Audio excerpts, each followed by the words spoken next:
Voces y sonidos de la historia, con Carlos Figueroa.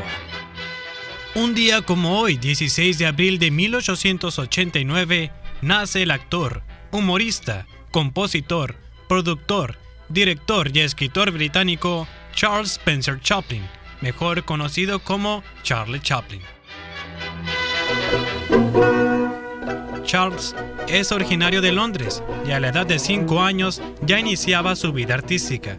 En 1914, con su personaje Charlotte, debutó en la película Ganándose el Pan y durante ese año rodó 35 cortometrajes, de los cuales se destacan Charlotte en el baile y Charlotte y el fuego. Falleció el 25 de diciembre de 1977 en pleno día de Navidad.